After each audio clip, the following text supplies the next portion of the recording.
भी निराहारम, कोई भी आहार नहीं लिया, निराहार व्रत किया। और रात्रि में एकादशी का व्रत करने के बाद भगवान जनार्दन का पूजन किया।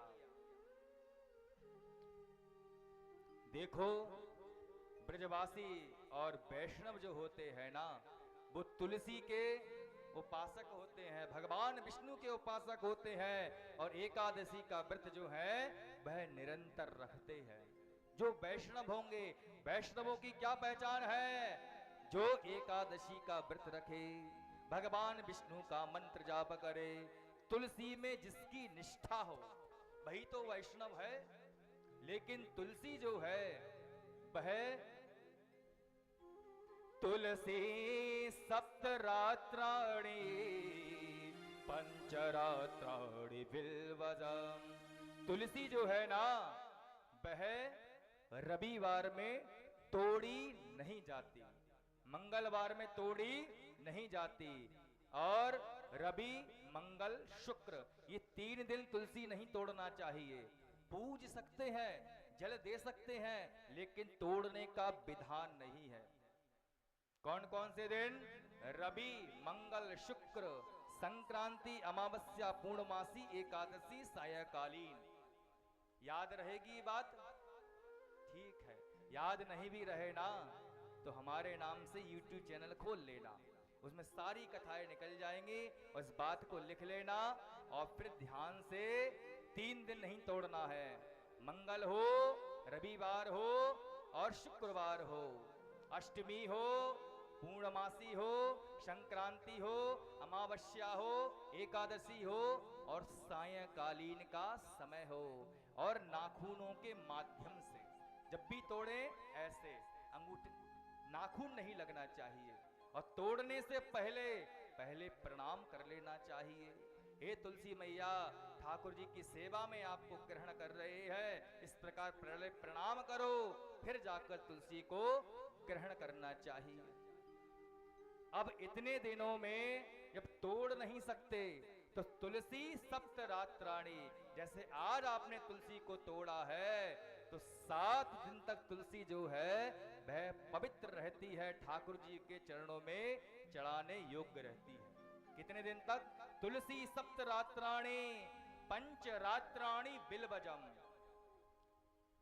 बेलपत्री जो होती है वो सब देवताओं पे चढ़ जाती है, और तुलसी जो है वह केवल 2 देवताओं पे नहीं चढ़ती है, सारे देवताओं पे तुलसी चढ़ा सकते हैं। एक गणेश जी महाराज, दूसरे भैरव, इन पे तुलसी नहीं चढ़ती। और बेलपत्र सब पे चढ़ सकता है, केवल सूर्य भगवान को बेलपत्र नहीं चढ़ सकता। दूब घास गणेश जी को प्रिय है, लेकिन दूर्वा दुर्गाम न पूजे, दुर्गा जी को दूब घास नहीं चढ़ती है। बेलपत्र कभी भी चढ़ाएं, ध्यान रखें कि पीछे की जो डंडी होती है वो डंडी तोड़कर चढ़ाई जाती। डंठल होता है ना, लंबी सी डंडी, पीछे डंठल होता है, तो वो डंठल तोड़कर ही चढ़ाना चाहिए, सूर्य भगवान को छोड़कर। सोमवार त्रयोदशी इस तिथि पर बेलपत्र नहीं तोड़ना चाहिए। अगर कल सोमवार पड़ जाए तो आज कल बिलपत्र ना तोड़ो, आप सोमवार से पहले तोड़ लो। कितने दिन पहले तोड़ सकते हैं? तुलसी सप्तरात्राणि पंचरात्राणि बिल्वजम, 5 रात्रि तक बिलपत्र पवित्र रहता है।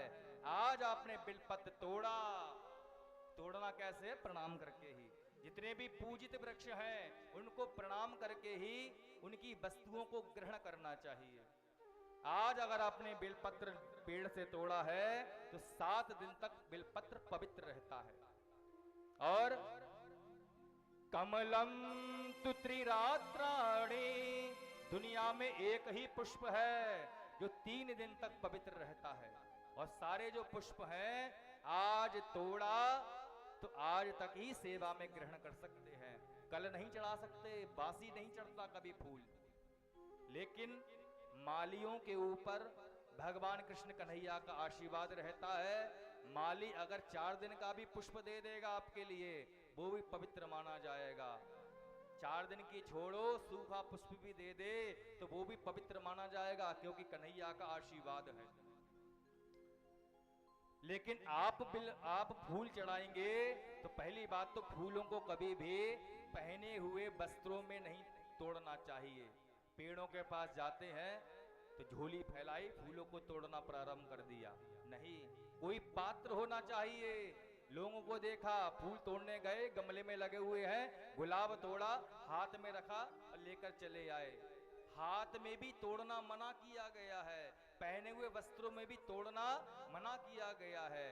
और फूल कभी भी धुलकर नहीं चढ़ता, फूल कभी भी धोकर नहीं चढ़ाया जाता। लोगों को देखा फूल की माला लेकर आए, पानी में धो ली और फिर चढ़ा दिया। ये सर्वथा शास्त्र के विरुद्ध ही है। लेकिन कमल का जो पुष्प है आज आपने तोड़ा तो 3 रात्रि तक पवित्र रहेगा। आज तोड़ा तो आज भी चढ़ा सकते हो, कल भी परसों भी।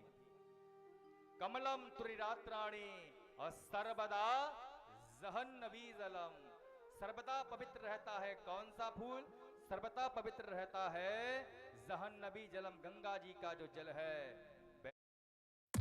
The leader of this entire syndicate, बड़ा चौधरी। कल मेरे 2 पैसेंजर्स 25-25 किलो सोना लेकर तुम्हारे एयरपोर्ट पे उतरेंगे, तुम उन्हें रोकोगे नहीं। तुम्हारी एडवाइस पसंद नहीं आई चौधरी। वह सदैव ही पवित्र ही रहता है। एकादश्याम निराहार